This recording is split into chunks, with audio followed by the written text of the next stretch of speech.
غرور کی سزا۔ حور بہت پیاری اور خوبصورت بچی تھی۔ وہ ہمیشہ اپنی کلاس میں اول آتی تھی، مگر اس میں ایک خرابی تھی، وہ یہ کہ وہ اپنی خوبصورتی پر بہت ناز کرتی تھی۔ اس کی کلاس میں ایک نئی بچی ہنا بھی آئی تھی، وہ بھی بہت خوبصورت تھی، مگر اس کے سامنے والے دو دانت بہت بڑے تھے، جس کی وجہ سے حور اور اس کی سہیلیاں ہنا کا ہر وقت مذاق بناتی رہتی تھی، مگر وہ ان کی باتوں پر ذرا دھیان نہ دیتی تھی، وہ اپنی پڑھائی میں مگن رہتی تھی۔ دوسری طرف حور نے باقی بچیوں کو بھی تنگ کرنا شروع کر دیا تھا۔ حور اپنی پڑھائی پر ذرا دھیان بھی نہیں دیتی تھی، وہ اپنی سہیلیوں کے ساتھ کھیلتی رہتی یا پھر ہنا کو تنگ کرتی رہتی تھی۔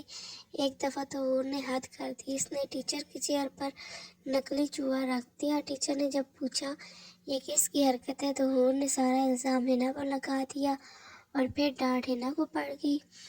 ایک دفعہ تو حور نے ہنا کا سارا لنچ بھی کھا لیا۔ اب تو یہ روز کا معمول بن چکا تھا، غلطی حور کی ہوتی تو ڈانٹ بیچاری ہنا کو پڑ جاتی۔ ایک دفعہ حور جب اسکول آ رہی تھی تو راستے میں حور کا ایکسیڈنٹ ہو گیا اور اس کے آگے والے دو دانت ٹوٹ گئے۔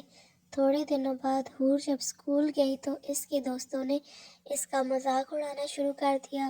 تب اسے احساس ہوا کہ ہنا کو کتنا برا لگتا ہوگا جب وہ اس کا مذاق اڑاتی ہوگی۔ اس نے فوراً جا کر ہنا سے معافی مانگی اور ہنا نے اسے معاف کر دیا اور دونوں دوست بن گئی۔